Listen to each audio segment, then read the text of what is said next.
Il-Partit Nazzjonalista jemmen li hemm mod aħjar, iżjed ġust u bilanċjat ta' kif titmexxa l-ekonomija. Fid-dokument ta' qabel il-budget ta' din is-sena, il-Partit Nazzjonalista qiegħed joffri proposti biex ittaffi s-sitwazzjoni ta' min qiegħed iħoss l-għafsa kbira tal-għoli tal-ħajja. Fost il-proposti hemm dik li kull sara u xogħol part-time jiġi ntaxxat biss sa massimu ta' 10%.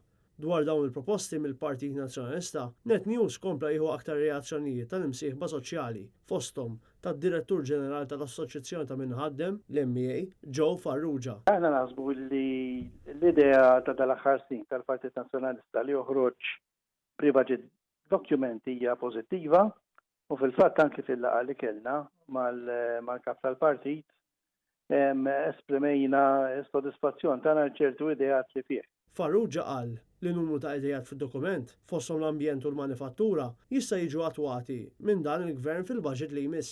U appella l-gvern biex jipprepara l-Malti mod tajjeb għal Brexit u li l-gvern jikkontrolla l-ispiża rikorrenti tiegħu dejjem tiela. Żewġ affarijiet imsemmija mill-Partit Nazzjonalista. Anki hemm ċertu enfasi fuq il-kompetittività tal-kumpanniji u tħassib li hemm fil-qasam tal-financial services. Bżonn li naraw li reputazzjoni tagħna tkun tajba biżżejjed biex tkompli tattira investiment dan is-settur.